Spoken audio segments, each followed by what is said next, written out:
క్రీస్తునందు ప్రియ దేవుని బిడ్డలందరికీ కూడా యేసుక్రీస్తు వారి అతి శ్రేష్టమైన నామంలో శుభాలు తెలియజేస్తా ఉన్నాం. ఇవాళ అపోస్తల కార్యం 14వ అధ్యాయంలో 22వ వచనము ధ్యానం చేద్దాం. శిష్యుల మనస్సులను దృఢపరిచి విశ్వాసమందు నిలకడగా ఉండవలెననియు అనేక శ్రమలను అనుభవించి మనం దేవుని రాజ్యంలో ప్రవేశింపవలెననియు వారికి హెచ్చరించారు. మనము విశ్వాసమునందు నిలకడగా ఉండాలట. విశ్వాసములో నిలకడ ఉండాలి. విశ్వాసం లేకుండా దేవునికి ఇష్టడై ఉండుట అసాధ్యము కదా. అసాధ్యము. ఇష్టడై ఉండుట, దేవునికి ఇష్టడై ఉండుట, విశ్వాసం లేకుండా ఉండుట, నిలకడగా ఉండుట, ఇవన్నీ కూడా విశ్వాసానికి సంబంధించిన. విశ్వాసములో నిలకడగా ఉండాలి.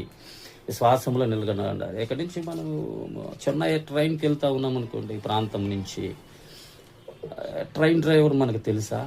ట్రైన్ డ్రైవర్ మన పరిచయస్తుడా? ట్రైన్ డ్రైవర్ ఎంత ఎక్స్పీరియన్స్ మనకు తెలుసా? ట్రైన్ డ్రైవర్ని మనం ముఖాముఖిగా చూసామా? ఏమీ తెలియదు. ఆయనను అతను మన క్షేమంగా తీసుకెళ్తాడని ఒక విశ్వాసము ద్వారా ప్రయాణం జరిగిస్తున్నాం.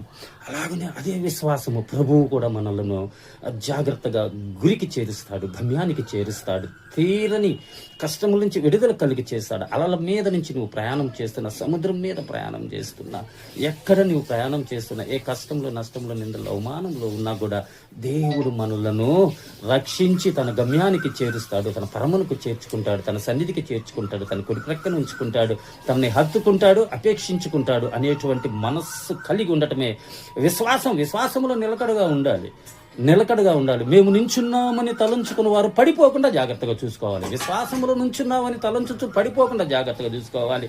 వెనక విశ్వాసం లేని భక్తులు అనేక మందిని చూసాం. దావీదు పాపం చేయలేదా? అబ్రహాము 14-15 అధ్యాయంలో దేవుడిచ్చిన మాటను ఖాతారు చేసి ఆగ్రత వెళ్ళలేదా?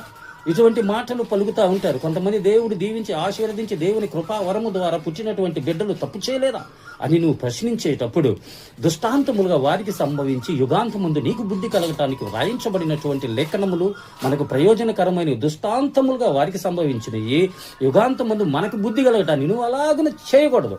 నువ్వు అలాగ చేస్తే అలాగ నవ్వుతావని సంసోను చూడండి, ఎలాగున దలీలా ఒళ్ళో పుంచుకొని నిద్రపోయాడు, గుండు కొట్టేశాడు. తన శిరోజములలో ఉండేటువంటి బలాన్ని పోగొట్టుకున్నాడు. అటువంటి వెంట్రుకల్లో ఉండేటువంటి బలాన్ని పోగొట్టుకున్నాడు. అతనిలాగా నువ్వు ఉండకూడదని చెప్పటమే దేవుని యొక్క ముఖ్య ఉద్దేశం. అవి దుష్టాంతములుగా వారికి సంభవించినవి. యుగాంతమందు నువ్వు అలా చేయకూడదని నీకు బుద్ధి కలగటానికి దేవుడు వాక్య లేఖనములు మనకు ప్రయోజనకరమై ఉన్నవి. నువ్వు నుంచున్నావని తలంచుకున్న వాడు పడిపోకుండా జాగ్రత్తగా చూసుకోవాలని చెప్తున్నా. అది నిలకడ. శ్రమలు కలిగి దేవుని రాజ్యానికి వెళ్ళాలి. భూలోకంలో శ్రమలు కలుగుతాయి. అయినను నేను లోకమును జయించి ఉన్నాను అని చెప్తా ఉన్నాడు దేవుడు. కనుక మనం శ్రమలు, కష్టాలు నిలకడగా ఉండటం మనం నేర్చుకోవాలి.